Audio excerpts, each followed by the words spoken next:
pessoal, hoje falar um pouquinho com vocês sobre o Uiva do Allen Ginsberg. Esse é um livro de poesias do autor e é um precursor da geração beatnik. Em princípio, eu não tinha nenhum conhecimento sobre esse livro, sobre o autor, sobre a geração beat. E foi muito interessante, assim, porque a geração beat ela foi precursora do movimento hip. Então, primeiro, uma comunidade fechada que trouxe à tona essa perspectiva dos questionamentos do moralismo, da cultura vigente da época, do capitalismo, né? E, ao mesmo tempo, tinha uma crítica com relação ao socialismo, comunismo e desses questionamentos e algo que se ligava também com a cultura asiática, trazendo a questão da yoga, dos chakras. Criou-se um modo diferente de ver a vida e de escrever também.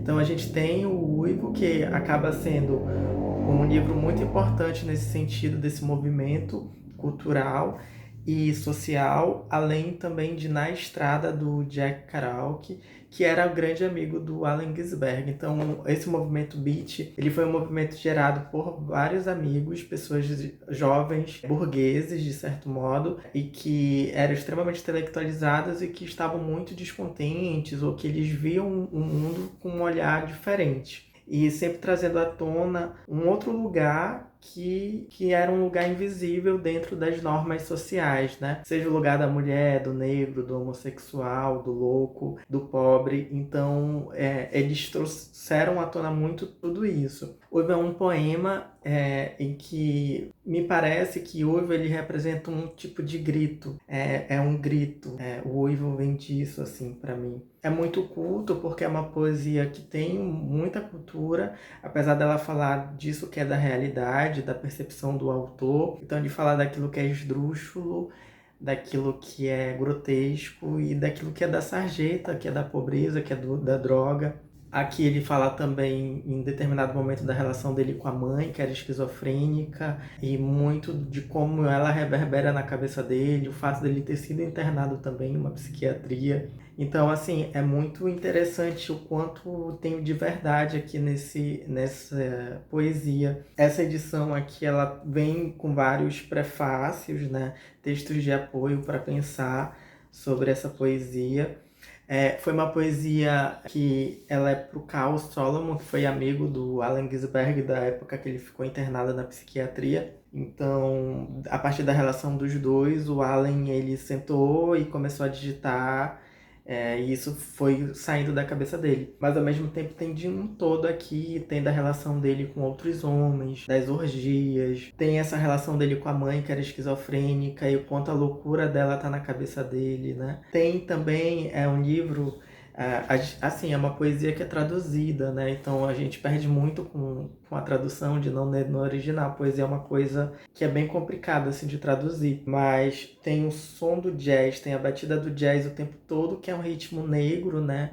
E que fala também desse lugar do negro, de força, né? Para conseguir lidar com as adversidades, né, que são pertencentes a esse contexto. Então o Allen ele tem essa coisa da música muito forte aqui. Então no original acho que dá para sentir melhor isso, que representa uma batida. Eu vejo aqui muito resquícios do oriental, né? Traz isso. Eu acho que no movimento hip que surgiu depois do movimento beat, veio muito com essa coisa oriental também, como uma tentativa de pensar o mundo ocidental de modo diferente, com as energias, enfim. O Allen Ginsberg ele era homossexual, ele tinha um namorado que ficou com ele por anos, nesse relacionamento aberto. Usava drogas. Tem o filme que é muito bonito, que entra muito dentro dessa poesia, porque assim, querendo ou não, o movimento beat, ele reverbera até hoje na gente, sem a gente saber que a gente herdou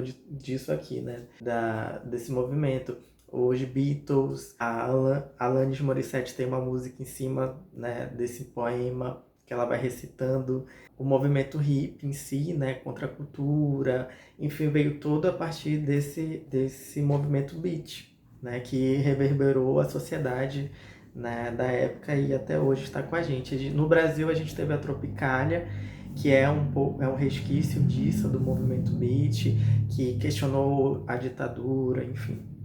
Eu pesquisei e encontrei vários textos, vários artigos, várias dissertações de mestrado, doutorado em cima desse poema. E aí o primeiro dele foi o poema Hall de Allen Ginsberg, A Tônica de uma Geração e o Passo para a Contracultura Americana, do João Paulo e Marcel Eduardo. E é interessante assim que aqui, né, que é apontado muito essa questão da vida americana de sucesso, né?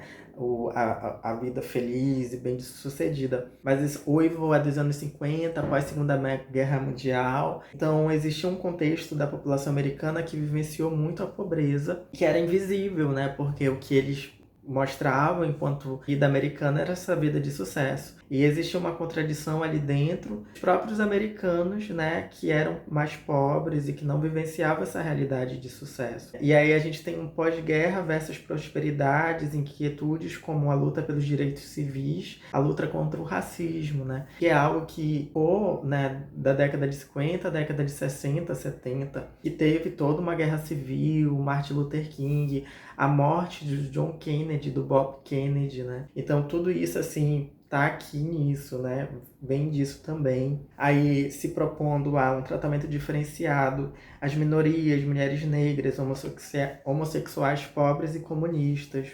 E aí o movimento Beat, ele vem com uma tradição de romper com a tradição, né? A possibilidade de trazer um novo. E aí é interessante, assim, porque foi um movimento literário de revolução. Ele iniciou pela literatura e, a partir disso, atingiu todas as camadas sociais e culturais da sociedade, assim.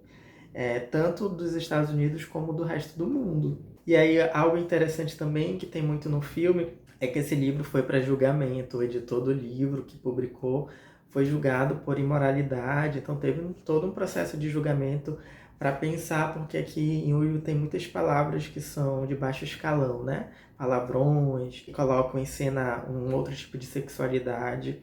Isso na década de 50, então ele foi julgado, assim como Madame Bovary também.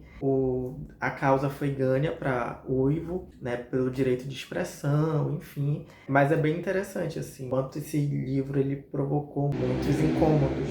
A ideia de que era possível uma sociedade na qual, harmoniosamente, coubessem os loucos, como sua nação e por afinidade todas as modalidades de conduta estranha. Seu messianismo constitui em haver atribuído a missão de realizar essa utopia, o trânsito por dois mundos, da marginalidade e da cultura erudita. Foi um modo de projetar essas ideias no plano da vida e não só na expressão literária. E é incrível também, porque assim, Uivo ele fala da sarjeta, desse outro lugar marginal, suburbano, mas é de um nível erudito muito grande, né? É impecável nisso. Tanto é que não é uma leitura simples e fácil e nem muito acessível. Então ele traz essas inúmeras palavras de baixo escalão, mas ao mesmo tempo é de um nível e é de um ritmo do jazz e é de um nível erudito muito, muito grande, que ele preza muito. E vendo as entrevistas do Allen Ginsberg, a gente percebe que o cara é, tipo, muito inteligente. E esse grupo, Beatnik, eram pessoas extremamente intelectualizadas, homens extremamente inteligentes. No texto do Claude Wheeler, que é o tradutor desse livro, que ele fala sobre essa tradução, ele diz que é a expressão do sujeito, do eu, um eu que viu e viveu de tudo, a testemunha do seu tempo, assim conferindo-lhe ao mesmo tempo dimensão lírica e épica. Ser também um relato da manifestação coletiva, da insurreição geracional, especialmente nos poemas sob efeito de alucinógenos. Ele escrevia, né, também drogado, né? O além-eu de um místico, de uma subjetividade que se funde com o cosmos, ao identificar o poema ao mantra e ao reproduzir mantras em poemas. Ao mesmo tempo, um sujeito autorreflexivo, uma consciência intelectual ao escrever sobre si mesmo de modo crítico e irônico. Um eu leitor, evocando seus autores preferidos e apresentando-os como modelos. O eu erótico, desejante, buscando a superação dos limites e interrogando a morte, vivendo o impasse entre Eros e Thanatos, em seus derradeiros poemas, ao mesmo tempo exorcizando e acitando a sua própria morte. E é interessante também que Kadish, que é o subtema aqui de Uivo, é o hino judaico aos mortos. Uivo é um livro muito significativo, muito importante. Eu não tinha noção desse livro e eu peguei, né, sem pretensão nenhuma. Nossa, assim, fiquei muito impactado. E, assim, Viva a Poesia foi um movimento literário, assim, extremamente estrondoso, importante, que até hoje tá, a gente sente os resquícios do que foi isso, para pensar criticamente o mundo que a gente vive, né, e o lugar que a gente ocupa, enfim, e o lugar que é imposto, né, como certo, como errado, enfim. E viva esse grito, viva a Uivo. Então, deixo aqui, encerrar o vídeo por aqui, deixo a grande dica desse livro de poesia, O Uivo do Allen Ginsberg. Até mais.